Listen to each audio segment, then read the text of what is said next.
Good evening, everybody. My name is Inga Cotton. I'm the founder and executive director of San Antonio Charter Moms. Tonight, it's a special edition of Charter Mom Chats. It's the private school edition, and we have a panel of experts from some of the best private schools around San Antonio. So let me start by introducing our guests. So from Fusion Academy, we have Lynique Charles, and she's the head of school at Fusion Academy San Antonio. And then from Winston School San Antonio, we have Kristin Ashley, and she's the Dean of Studies at the Winston School.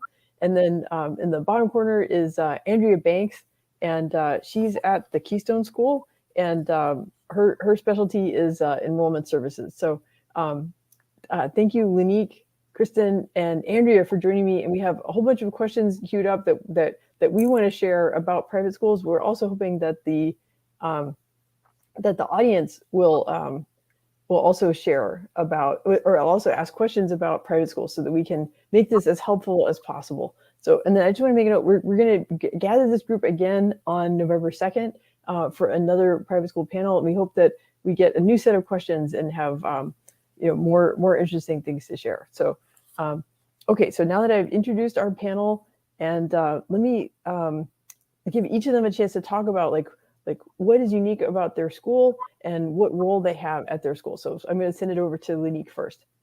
Thank you, Inga. I feel so lucky to get to work for Fusion Academy.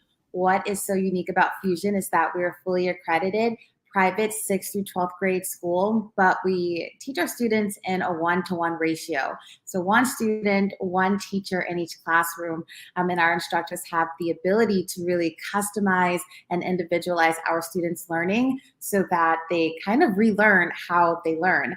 Our goal is not that they get used to being in a one-on-one space, but that they're taking in and absorbing how they learn best so that when they move on, no matter what the teacher, subject, or difficulty level is of instruction, they are able to soar.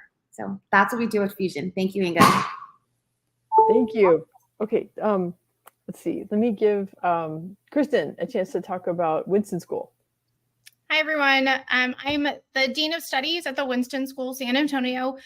So Winston is a K-12 college preparatory private school for kids with high potential and identified learning disabilities. So we specialize in kids with ADHD, dyslexia, dysgraphia.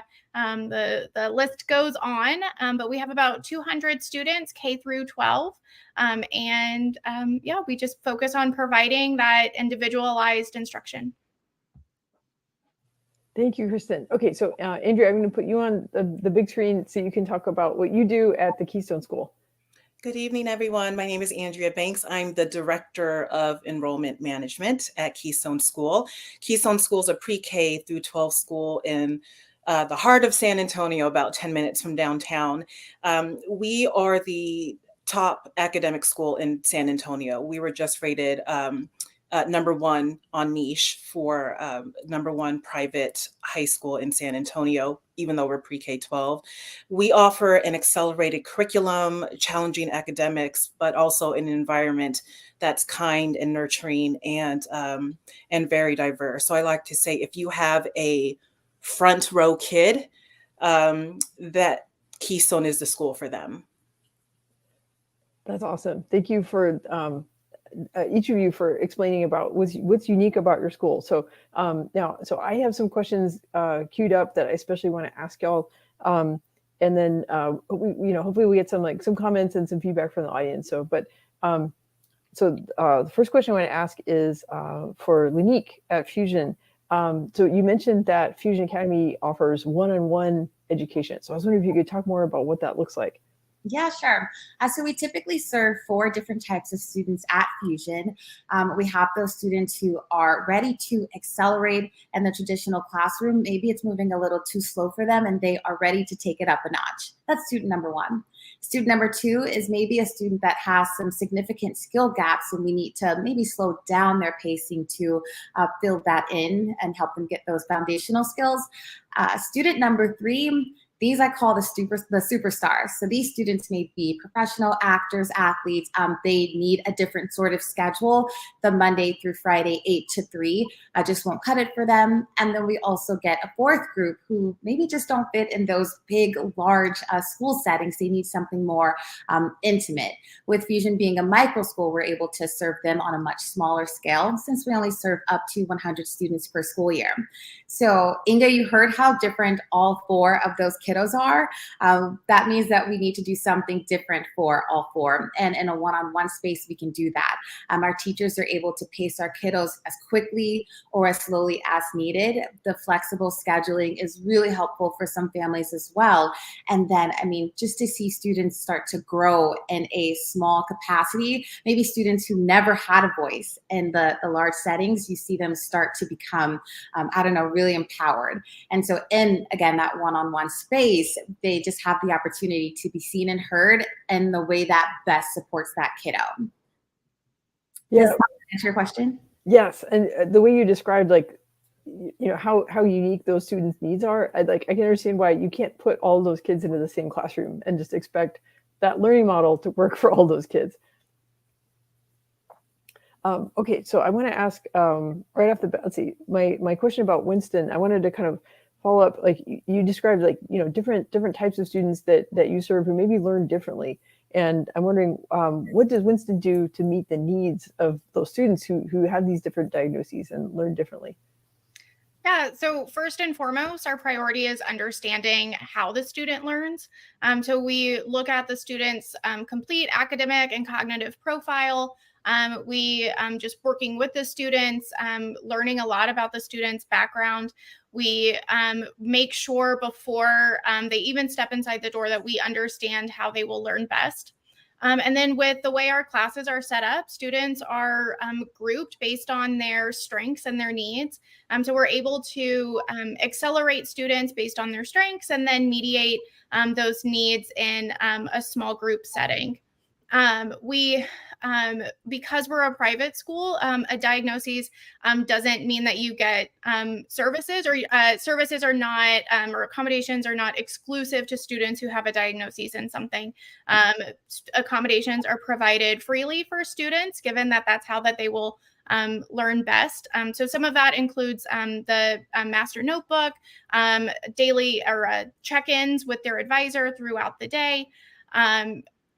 The small group setting, just kind of those different things are provided freely, and it's not dependent on them having a 504 plan or the ARD documentation or anything.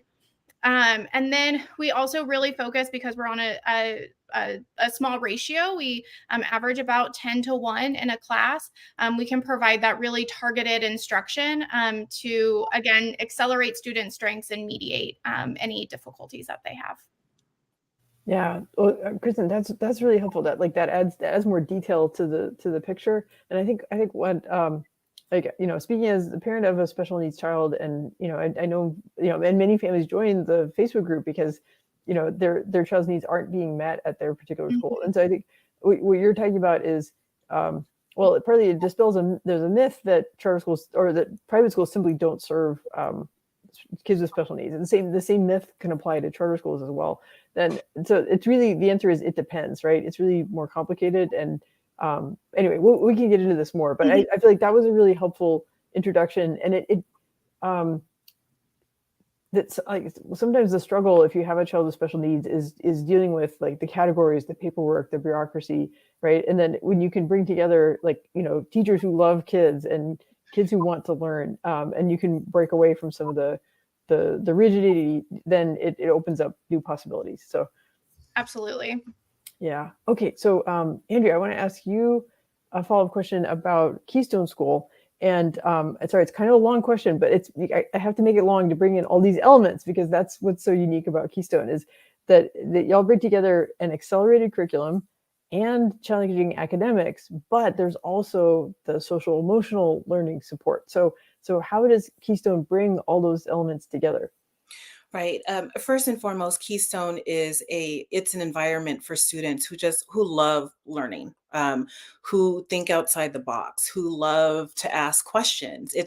it's the kind of school where when it's time for recess, we'll have a couple of students saying, okay, just a couple more minutes because we want to finish this cool problem that we're working on. But balancing that with that, our students, particularly the younger students, are still young, and we still want them to experience their childhood. We still want them to be young. And so at Keystone School, because it is very accelerated, we do have a high level of expectation, but it also comes with a high level of support and care. And so what they're doing throughout the day is mentally taxing. I'll admit, there's a lot of work that's required on their end, but then they get, especially for the younger students in elementary, they get 30 minutes of PE every day. Our kindergartners get 45 minutes of recess. So for kindergarten through fourth grade, primarily, you're getting at least an hour of that physical activity. We even build in physical movement and brain breaks in the classroom. And so when people think of an accelerated, rigorous program, they think of students not being engaged, not asking questions, a lot of rote memorization, no time for them to be silly, no time for them to get the wiggles out, to play around. And that's just not the case at Keystone School. We really do a very good job of finding that balance where our students are challenged and they're engaged, but they can also be adolescents. They can also be middle school students where they make mistakes. They can feel free to make those mistakes. And I think that when people think of Keystone, they think it's a grind, they think it's really hard, but our students make mistakes just like everyone else. And we encourage them to learn and grow from that. Thank you. That's really helpful. It's hard to summarize, or it's hard to say in a short amount because there's so much going on at Keystone. But I think you explained well, like that it's a balance, and like helping them still be kids, but also being responsive to their curiosity, and that they want to stay busy and they want to learn all this new stuff. So, okay, well, great. Well, I feel like private schools are in the spotlight, that like this in this time of year, right? So like in the group, I'm always talking about like open enrollment, and that charter schools are starting to have their open enrollment, but I know private schools are also starting to have, like, y'all offer tours, and starting to get families thinking ahead about the next school year. So that's why I'm really glad we can talk about like what's unique about each of y'all schools, but also maybe like dispel some of the myths about private schools, to encourage families to look broadly at what their education options are, right? Like they can look at their neighborhood public school, they can look at open enrollment charter schools, and they can look at private schools. So one of the questions that comes up, and this is like, even like as an organization, we struggle with, like, how do we cover private schools, because it's so broad, and it's everything from like a co-op or a small homeschool group, right? That's almost like a private school at one end, and then there's like the Archdiocese of San Antonio, right? That's been around for like decades, and has very well established schools. So I guess if parents have questions about, like, is a private school legit, like so maybe Lynique, maybe you could comment on this, like how does a family know if a private school is legit or not? Sure. I think they have to be fully accredited. The kids are working so hard, and we're going to need those credits to count as they apply for colleges. So you'll want to make sure that your school is accredited under TEA. But also another piece too, every school is different. There is no one size fits all. And so you want to make sure that it's legitimate to your family as well. Like, does it feel like a good fit for your kid? And that does require coming to visit each of us. And who knows, you may have 3 different children and they each go to school with myself, Andrea, and Kristin. So making sure you find what's right for the family, but then also making sure your school is fully accredited. Yeah. Oh, that's a really good point, Lynique. So parents can look at which organizations have accredited the school, and that's a sign that it's legit. But then also to visit and ask questions, and then try to decide, is this school the right learning model for my kid? So yeah. So okay. So another question that comes up a lot with private schools is affordability. Like what is because right, like charter schools are free, neighborhood public schools are free. private schools do charge tuition because they're not receiving money from the state of Texas. But there are ways to make private school more affordable. So I don't know. So Andrea, what are some of the sort of questions or kind of myths that you hear when parents come and visit Keystone? Well, Keystone is very blessed in that we have a lot of socioeconomic diversity, and I think it's different from our other schools in the area. And so we offer tuition assistance. We don't offer merit-based scholarships. If we did, then every student in the school would receive a scholarship. So we offer tuition assistance based on demonstrated financial need. I feel like with private schools, there's no way around it. It's an investment. You're investing in your child. You're investing in their education long term, right? And so for any of us that feel strongly about something adding value to our lives, we do invest in it. I think, Inga, a myth is that people, when they're looking at a private school, off the bat, they think I can't afford it, so I'm not even going to bring up that conversation about affordability, or if it can work for me. So when I have conversations with parents, I say, if you're even thinking about affordability, if you're even thinking or questioning if I can afford this, that's a great conversation to have. Because at Keystone, I always say, if it's a family that fits our mission, if it's a student who we really feel belongs here, where they would benefit greatly from the education, we will always make it work.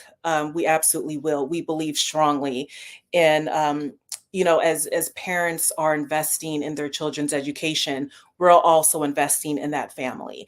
And so we want to make sure that our tuition is never a burden to any family. And I always say that we can meet them. We can meet them halfway. Also, another myth is that tuition assistance only goes to those families who need so much of it. But I always tell families it exists for families that need just a little bit to take the edge off, to take the burden off, right?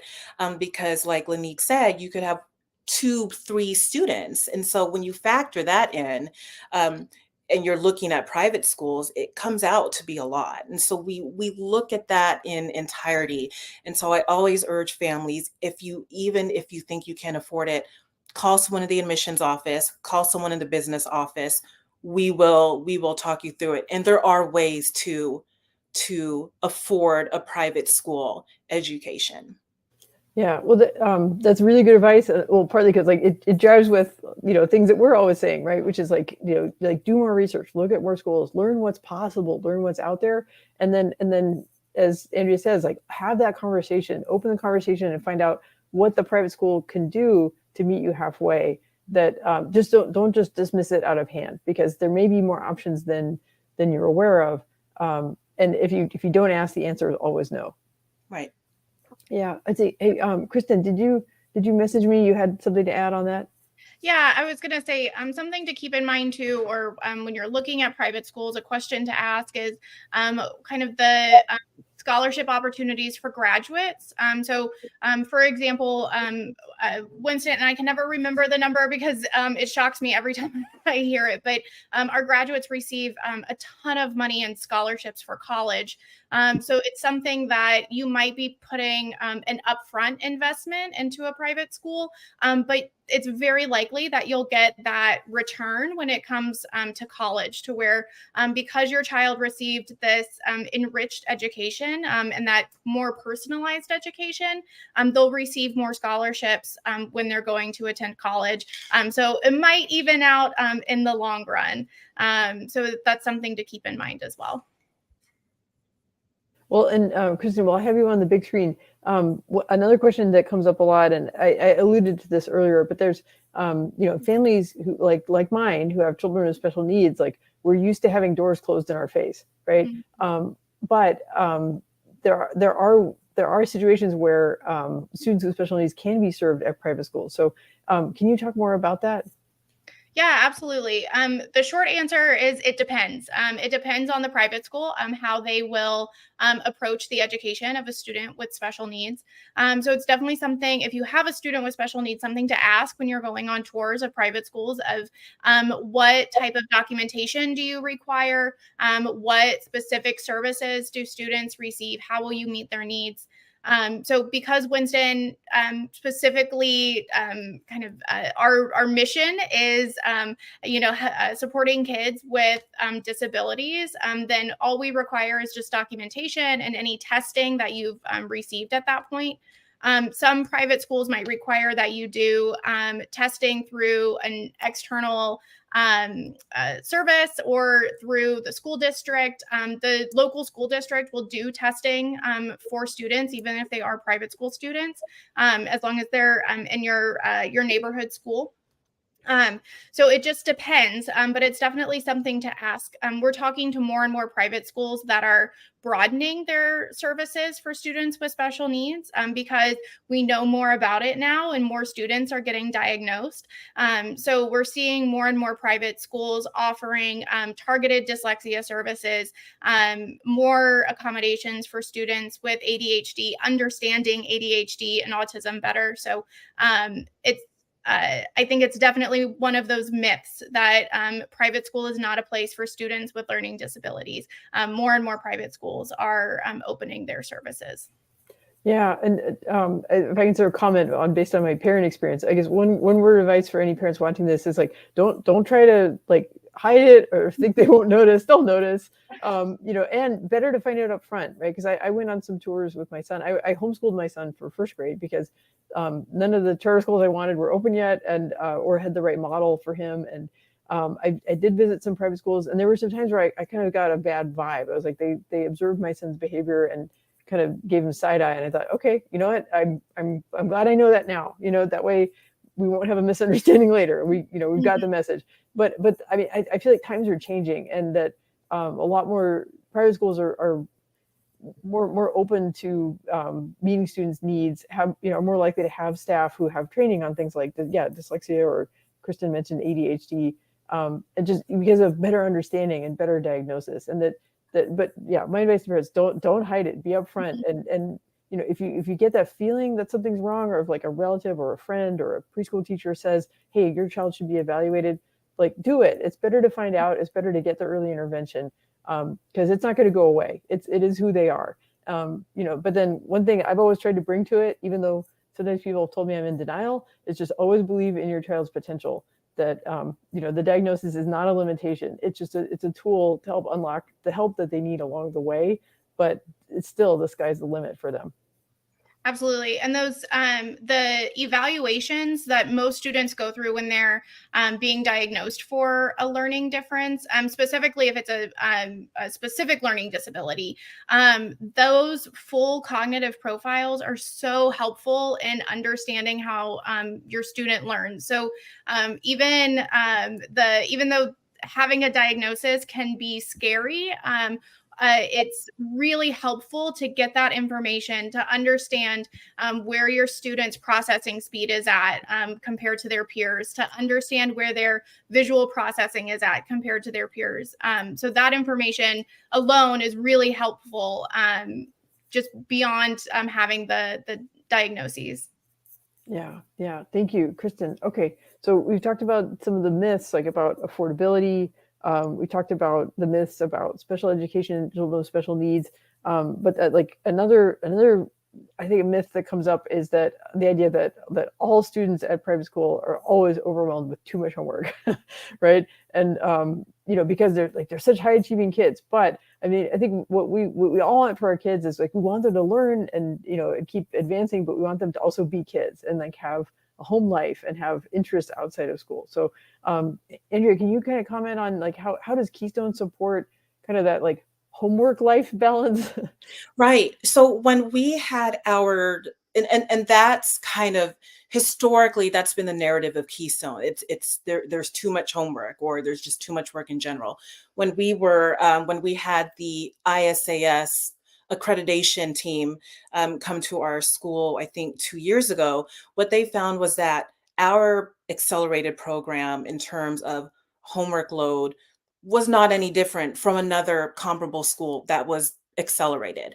And that a lot of we build into the day actual time where students can get started on their work, because again, going back to this school life balance, we want them to take advantage of opportunities that exist outside of academics.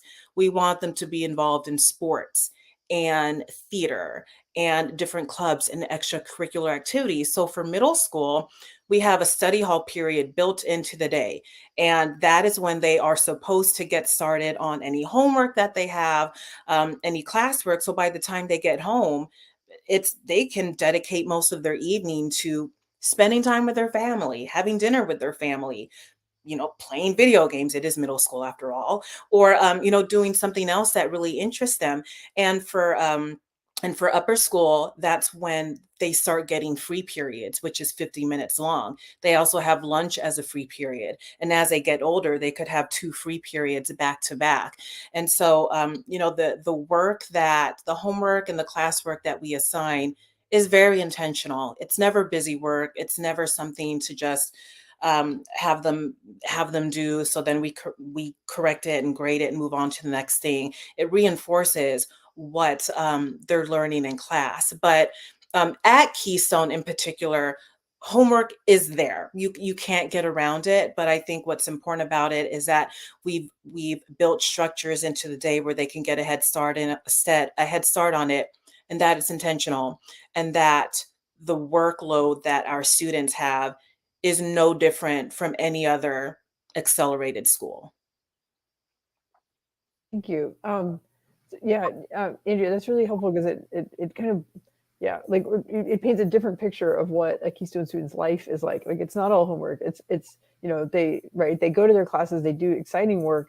They have study halls, so they get some of their work started during the day, and then they have like all these electives, and they get to do sports and extracurricular. So it's not just an all academics life. It's like a balanced life, and it helps them get to know themselves better. Right. And throughout this, students will learn more about themselves in terms of time management. And so a couple of years ago, we had the seniors talk to the ninth graders, and the ninth graders were talking about, is it a lot? Is the homework load a lot heavier as you progress? And the 12th grader said, well, naturally, you're starting to take more APs, so the workload is going to get heavier. But a lot of them admitted, I kind of put everything off until the last minute, and that's my fault. And so they were acknowledging that it's manageable, but also they had to find out what worked for them. They couldn't be involved in every single club and every single activity. And they also admitted, yeah, my time management could have been better. Instead of getting started on a project, I was staying late up at night, like watching TV or playing this video game. So, there's also, as students get older, they also recognize within them that, yeah, I could have managed this differently when I was younger.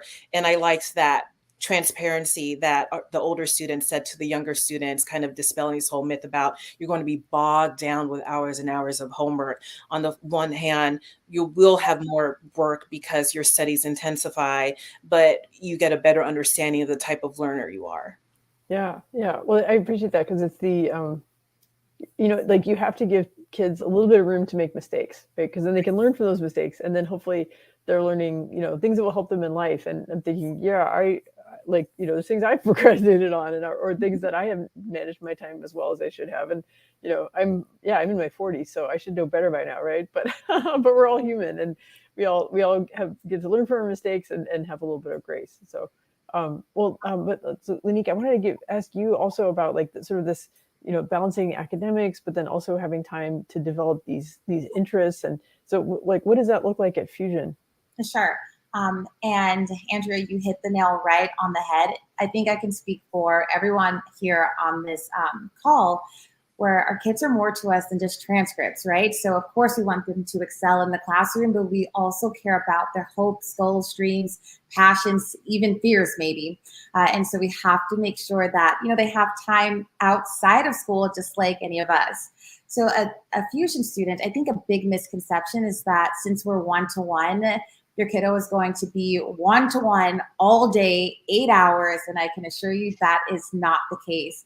Instead, what a day looks like is about 3 hours of one-on-one instruction, lunch, and then maybe 3 hours of homework cafe. And in this space, the students actually get to do the homework that they received that day in real time. There's actually a homework cafe mentor supervising, and there are other kiddos in there, so they're free to listen to music. They can work in a group. There are some students who prefer to work alone, but what we're trying to do is exactly what Andrea said, also build up those executive functioning skill sets.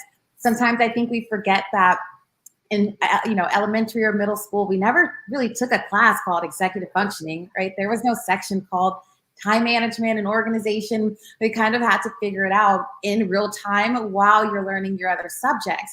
And so with Fusion, our kiddos being able to have that instruction and then go practice that mastery right away, we're hoping that they kind of build that into their life after us, whatever their post-secondary plans are. And if they've managed their day, and it does take time, especially for those middle schoolers. But as they start to grow and develop those skills, when they leave us at 3:30, their time is theirs, right? To go talk about those passions that we hope they pursue. Maybe sometimes you have to find a passion, find a hobby, but it is imperative that they have access to all of that. And so the Homework Cafe is a big piece of our programming at Fusion. Yeah. Well, Lynique, thank you for that. Like that adds some dimension. It sounds like it's some of the same goals and some of the same challenges that the students are learning to cope with, whether they're at Keystone or at Fusion, and I'm sure it's at Winston as well. So there's another kind of myth that I want to address or dispel. Kristin, I'm going to send this over to you. I think parents worry about so if it's your neighborhood public school, they have to take you, they have to make room for you, right? At a charter school, they have to take your kid as long as they have room, right? They might have to run a lottery or a waiting list, but they're not selective about which students come. And then I think parents get anxiety about the idea of applying to a private school because they're worried about selective admissions. And but I remember we were talking about this earlier, and it's not like this like hurdle to clear. It's more like a matching process, right? Like finding a good fit. So I was wondering if you could explain more about that. Maybe it'll help lower parents' anxiety about the idea of applying to private schools.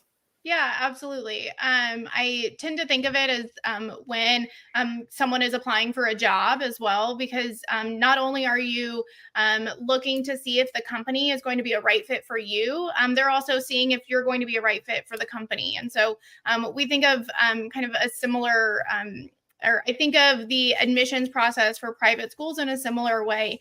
Private schools were founded because they didn't like the way that the common school movement was going. They had a different mission. And that's why private schools are mission-based. So for example, our mission is working with students who have high potential and identified learning disabilities or identified learning differences. So when we're looking at the different candidates for our program, we're looking to see if they match our mission. And it's not that the private school doesn't like your child if they're not accepted. It's that it's just not the best fit. Because we want to make sure that we're able to support the needs of the students that we accept. And if we can't support their needs, we don't want to just take your money. we want to make sure that your student finds the place where they will thrive. And unfortunately, that might not be us. But if it is us, we love to make that connection and would love to have your student. So I think when approaching the enrollment process, it's really about trying to find that right fit for both the school, but also for your child to where that they will be the most successful. Yeah, that's great. You know what? I think this question is so important. I kind of want to open it up to the whole group. So, Andrea, can you comment about the kind of admissions? Like, what kind of questions do you get from when you're giving tours and like parents ask about like the admissions process? Yeah, they want to know everything that it entails, and I tell them that it's lengthy because, as Kristin said, we want to make sure that it's a fit for both parties involved. I always call it pieces of a puzzle, right? And we want to make sure that the students we admit can be and feel successful. There's nothing worse than a student feeling like every day they're way in over their head. Um, that means that they don't feel safe, and our number one goal as educators is to make sure that children feel safe, that they feel like this is a place where they belong. If they feel like that, they perform better in the classroom, they are a better student, they're a better friend, they're a better person. And as educators, we're responsible for making sure that they end up in the right place. And on the flip side, if we do admit someone who is not a good fit, it it kind of, in the long run, we end up counseling them out, or they end up leaving anyway. So because it's kind of just delaying the inevitable. And so I also say it, and similar to what Kristen said, if they don't get into Keystone, it has nothing to do with them as an individual. I always say you just need more of a traditional curriculum. It's Keystone is not for everyone. It's very different. And so I've always said that just because you didn't get in here does not mean you're not going to get in at A, B, C, D, these other independent schools. Whereas they offer traditional curriculum, we do not. And then we also, once they've gone through the admissions process, and if they don't get in, we can always say, now that you know what our admissions process looks like, now that you know what our curriculum looks like, what we're looking for, you can always reapply. When we say no, at least at Keystone, when we say no to someone, we're not shutting the door and locking it, right? We're just saying it's not a fit for right now. And we've had students reapply, and they've gotten in. Sometimes it takes a year or two to be in a different kind of educational system with a different pedagogy, and then they're ready to come to Keystone. But I also want parents to realize too that when we say no, it's not the end of the road. It just means no for right now. Thank you. And Lynique, do you want to comment on this, about how this applies at Fusion? Yes, I echo what everyone has said. I mean, as educators, we want our kids to feel successful. And the best way they could feel successful is if they actually got to go to a school and it become a home. It's really taxing when you have to go from school to school to school, right? And you have to keep starting over. So if we can find the best fit for that kiddo the first time, then that's something that we want to help with. And a big piece too is that all of us here on this call actually partnered together. And so what may not work at Keystone right now, you may come to Fusion and we get it together and get you ready for Keystone, right? So I really appreciate that the community is coming together so that we can also help solve these families' problems. So again, we want them to feel safe and at home and stay at their school, for as long as they can. Yeah, thank you. That's and one thing I know from working with all of y'all, and from like most schools that we work with, like they really want what's best for that student, and it's not so much about being proprietary about like, oh, we need this income stream, right? The average daily attendance, or like we need the tuition from this student, but like y'all are in education because you want students to succeed. And it's really that learning process of like, and that's what we try to do is like, for me, it's exciting. It's like, oh, there's so many schools to learn about, but I know to families, it can be overwhelming. And so like, we're trying to, simplify, make better tools so that families can understand each school better and then find what's the right fit. And then, I appreciate what y'all are saying about like, maybe it's not right. It's not never, it's just not now. And that, families need to understand their kids evolve. And I know when especially for my son with special needs, like, I was probably too thin-skinned when he was younger, and sometimes I took it personally if he got turned away from something. But it's really like just every family has to have faith that there's going to be more open doors somewhere else, right? This may not be the right place. Don't get one-itis about this is the one solution. There's so much more going on in San Antonio, and I hope that folks who join, like, the Facebook discussion group, it's what I wish I had when I was struggling with this stuff, is that just understand how many fertile options there are out there, and you don't have to feel discouraged just because the first thing you seized on that wasn't the right path. So, okay, well, there's another myth about private schools that I want to bring up, and that is, and I've seen this with my own eyes when I visited campuses, but there's a myth that it's only a certain type of student that's going to private schools. And actually, Andrea already mentioned this. Like, really, Keystone is much more economically diverse than people realize, and also like there's many more cultures, races, and ethnicities represented at private schools than what people realize. So. Actually, so Andrea, do you want to comment on this first? But I want to give everyone a chance to weigh in, because I think this is a really important myth to dispel. Like, that I think no matter what your family background is, or your student's background, like they can feel belonging at a private school. Yeah, absolutely. I've worked in admissions for about 17 years now. Not all at Keystone, but I feel really at home at Keystone, and I use myself as an example because I've worked at various independent schools, private schools, where you can kind of feel the elitism, and at Keystone, it doesn't feel that way at all. Over 61% of our students identify as students of color.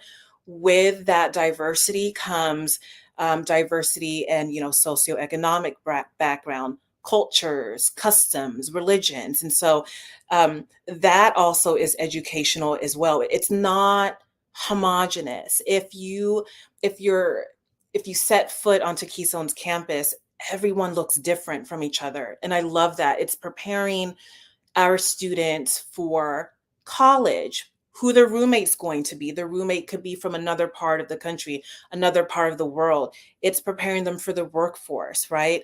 So working with others who are solving a problem differently than they would, how to disagree without being disagreeable, right? To respect difference of opinion. And so I think what's really important is Lynique saying, just come onto our campus to get a feel of it, instead of saying, well, all private schools are just for rich kids and they all look the same and they all dress the same and they all act the same. It's absolutely not the case. It's different schools can provide different things, and at Keystone, it's just a breath of fresh air, seeing just optics wise, everyone looks very different from each other, and so you can feel reassured knowing that your student can see themselves reflected in the teachers and their classmates and their peers. And again, just making that opportunity to come onto campus to just really see what it looks and what it feels like. Well, so Kristin, let me kind of ask you the same question, but like, so how do you, at Winston School, how do you build a sense of belonging for students who come from so many different backgrounds?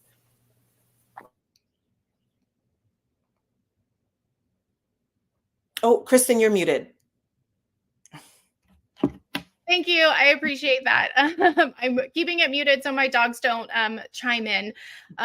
So our theme this year is for belonging. And even though it's our theme this year, we chose it because it tends to be a general just feeling of how our students feel once they've come into Winston. Because all of our students have an identified learning difference, they're used to being the student in their class that's that kid. They're that kid who has to leave to go to dyslexia intervention. They are that kid who has a check-in with the counselor throughout the day. They're that kid.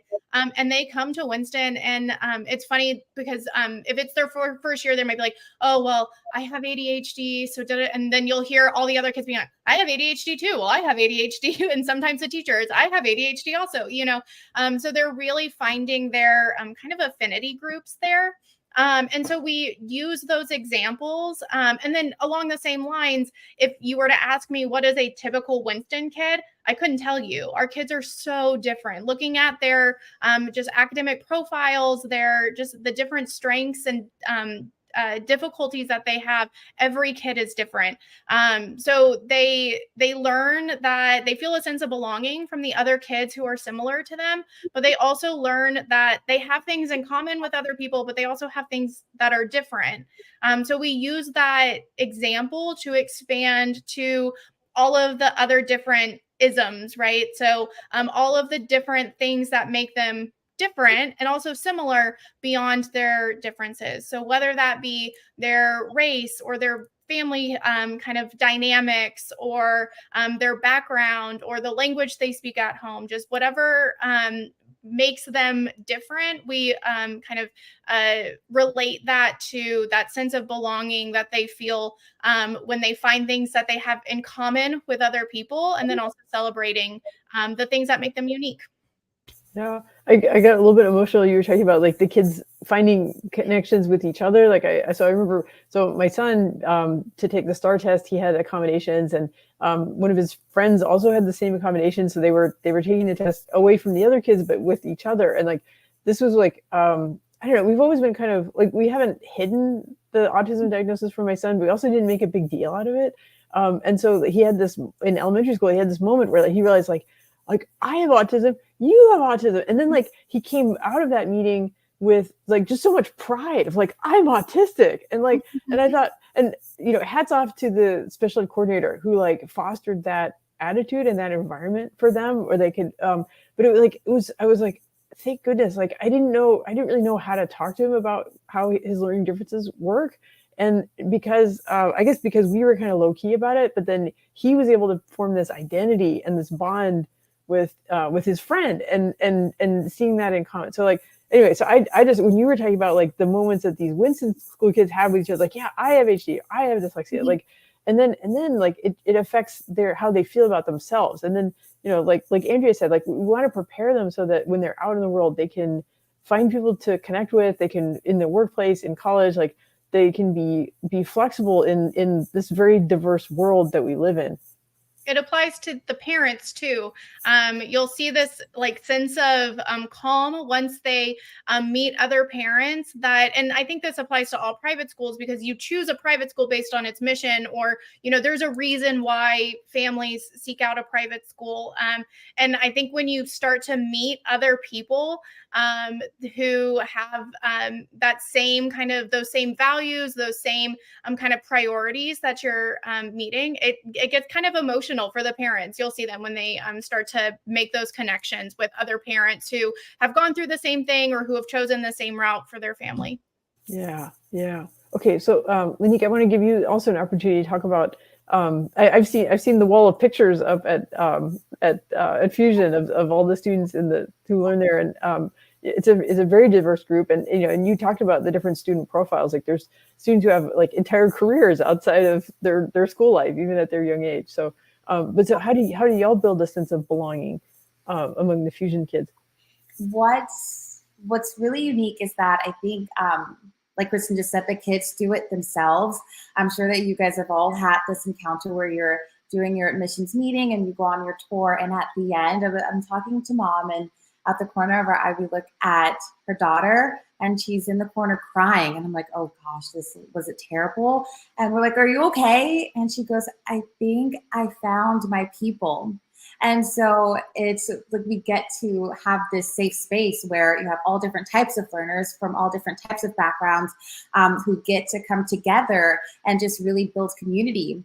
The funny story, at every Fusion campus, as soon as you walk in, you'll see a wall, and it has all of our pictures, my administrative team, my teachers, when we were young and awkward, to show them, hey, we were once you. And to take it a step further, we've stripped the formalities. So we are on a first name basis at Fusion. So even as the head of school, they call me Lynique, and I call them by their first names. We should have opportunities where we have to be vulnerable in order to show our students that, hey, so can you. And I just think that like with that culture and community, I mean, they're essentially doing it themselves, and it's a pretty special place. Yeah, well, that's beautiful. Okay, well, you know, Lynique, while I have you up on the big screen, I wanted to follow up on, so like you talked about like what the school day is like, and that, you know, that right, there's like the homework cafe, and they have their lunch hour, but they have the one-on-one tutoring sessions. But I'm thinking back about, like we were talking about the picture wall, but I also remember visiting and seeing like the music studio, and like right, and then there's times when kids do yoga. So can you talk more about like the extracurriculars and you know, fun stuff the kids get to do at Fusion? Absolutely. I mean, when you walk onto a Fusion campus, you'll always see a full recording art studio. I mean, our kids can take any instrument, vocal lessons, if that is their jam. We also have the yoga studio. We know that, I mean, even as adults, it's nice to be able to practice mindfulness, so they can take yoga as an elective, or, I mean, throughout the day, if you need a minute. I once saw a math teacher and their student in the yoga studio.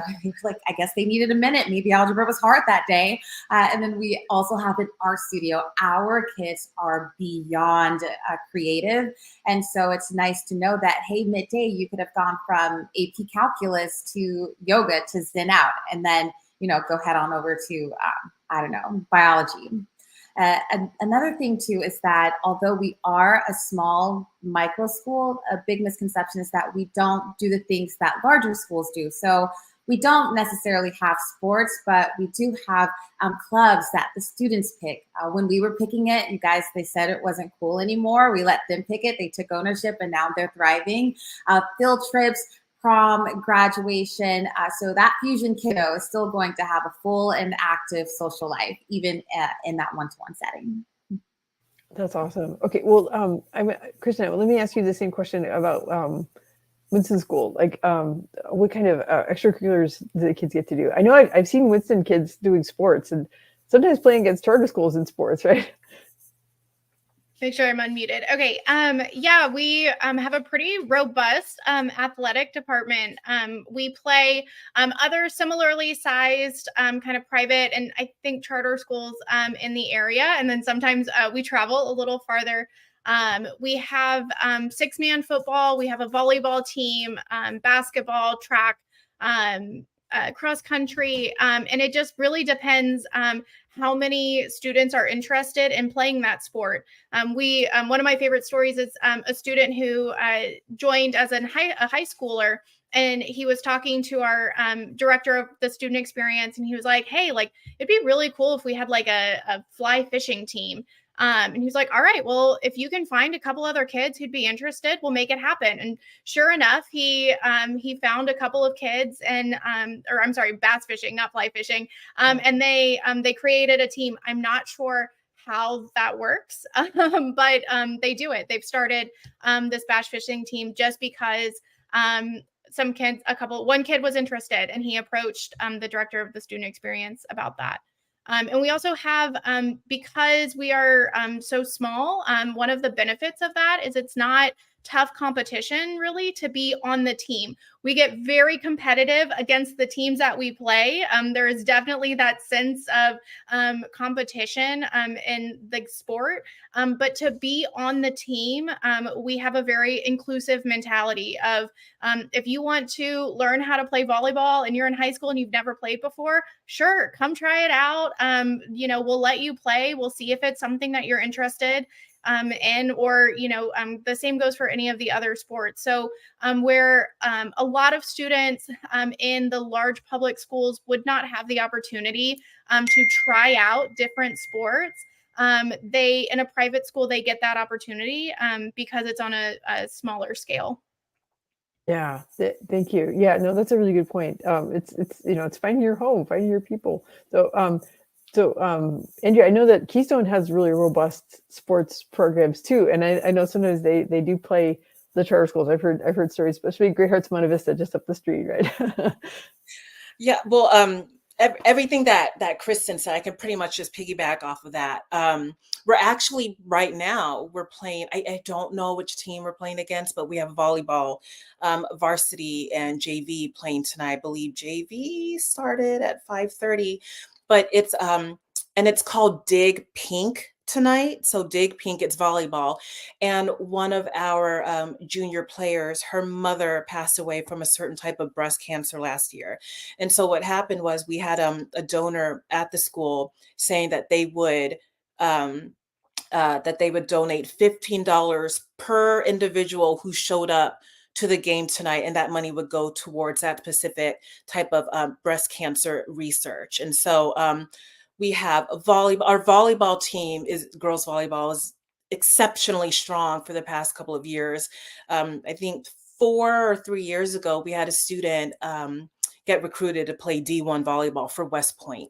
So when people think of Keystone, they don't really think of, oh my God, athletics. But like Kristin said, because we're so small, students have the opportunity to try a sport they've never been involved in or really hone in on their craft, right? So yeah, they go to a larger public school. There's football and there's lacrosse, but they're going up against so many students who have club experience, who've been doing this since they were 3 or 4 years old. And for someone who's athletic, but it's like, I just want to play. Like, I don't need, all the glitz and the glamour. They can absolutely do it at Keystone. What's really nice is that we had, for years, team sports began in middle school at Keystone, and middle school at Keystone begins in 5th grade, so it spans 4 years. But a couple years ago, our lower school parents went to administration and said, we really want our children to be involved in organized sports, but not have to wait until 5th grade. And so we heard that, we listened to them. And 3 years ago or 2 years ago, we formed our first 2nd through 4th grade soccer team. Last year, we started our first 3rd and 4th grade basketball team, and they're uber popular. So just really expanding the opportunities and programs to our younger students as well. That's beautiful. Well, actually, Andrea, you created a good segue to, I think, so this will be kind of the last question that I share around with the whole group, and then we'll share kind of next steps that families can take. But the idea that there's advantages to going to a smaller school that's more specialized, but then there's also some trade-offs of right, because we all know what the big Texas comprehensive high school experiences, right? There's a lot of traditions. There's a lot of big athletic events, and so maybe some of those things aren't necessarily happening the same way at a smaller school, but there are things that you get instead, right? That you can be an amateur, you can try everything, and you can maybe experiment with things without having to sort of pigeonhole yourself as I'm this type of student or I'm that type of student. So right. I don't know. So yeah, how about Andrea? You carry that thought, and then I'll give Lynique and Kristin a chance to weigh in too. Well, yeah, I've touched on sports and how if you want to be part of a team, you're part of a team, right? But in addition to that, kind of what lends itself to a small school setting is that you have access to teachers and administrators that you may not have at a larger school. So for example, all of the new families for this school year, our head of school has reached out to them and said, let's meet up for coffee, my treat. I want to hear how the first month has gone for you. Like who does that? And in larger schools, the principal or however many vice principals you have, no one has that capacity. No one has that time. But in smaller schools, you absolutely have the opportunity to make these connections with the head of school, with our director of development. We want to hear from you to hear how it's going. You're not just another number. You're not just another student ID. Like Lynique said, you're part of our family, and we want to hear how things have been going. Is there anything that we can do to make you feel more part of the community? And so when people think of small schools, I think it's easy for them to overlook the access that you have that you can't get at a larger school. You're known intimately, you're known well. Our head of school is always out front during morning carpool, morning drop off. He says hello to everyone. He makes time for everyone. And that's just not, and it's not a knock to larger public schools. It's just not feasible. But if you're looking for your child to be known, independent private schools have that kind of that advantage. Yeah, thank you. Okay, well, Kristin, if you can kind of weigh in, so what are the things you gain by choosing, a smaller independent private school as opposed to, but you are giving up a few things that you would have had at a big comprehensive school. Yeah, and I would just echo a lot of what Andrea said. It's a lot. That intimacy, that sense of belonging is what you gain. While you might not have the huge prom with a ton of different people, there are other opportunities there. So, and I think as private schools, we're all kind of thinking, we're all weighing that, I guess that balance, right? Of thinking about what our students are losing in a way if they're coming from a larger school. So how can we supplement that? Either provide something similar within our means, or provide something different. So for example, we don't, because our football games are small, it's, for a while, it was just parents attending the games. And so we were thinking, well, how can we create that more like Friday Night Lights feel for our football players? And so we started really building up our cheer squad. We started doing tailgates and, providing incentives for teachers to come and watch the games. And, we're always thinking about how do we balance that, and how do we make sure our kids are still getting that enriched school experience that they might be losing out on by choosing a smaller school. Yeah, thank you, Kristin. Okay, so yeah, Lynique, can you comment on kind of what's this trade-off if a family is leaving a big education setting and going to a smaller school? I mean, some of it they may be leaving behind bullying or that they had at their old school. Yeah, I think the beauty of going to a micro school is that we can curate the student's experience. Like, we can really transform the 23-24 school year. When you only have to hear from 100 students and 100 parents, like, we can actually specify what field trips we want. Like, what do the kids really want to get out of the school year? Where do they want to go? Parents, who would you like to hear from in the community? Versus in a large traditional setting, it's hard to hear from 3,000 parents. And so I think that, again, just the beauty in it being small is that we really know your kids. The other day I was walking into the building. We were still in the parking lot, and mom's like, "Hey, Lynique, you got a second?" And I'm like, "Sure thing. No computer or anything, but like anything for you." And we get to do that. I feel lucky that our parents know us well enough that they can do that. So if you're looking for like family, small is where it is. Yeah, well, great. Well, I've really enjoyed asking these questions of all of y'all. And I look forward to doing this again on November 2nd. But before we close out today, I want to make sure that families who are curious about your particular schools, that they know where they can go to get more information, how they can get in touch with you. So Lynique, how about you lead us off? Yeah, please visit the Fusion Academy San Antonio website.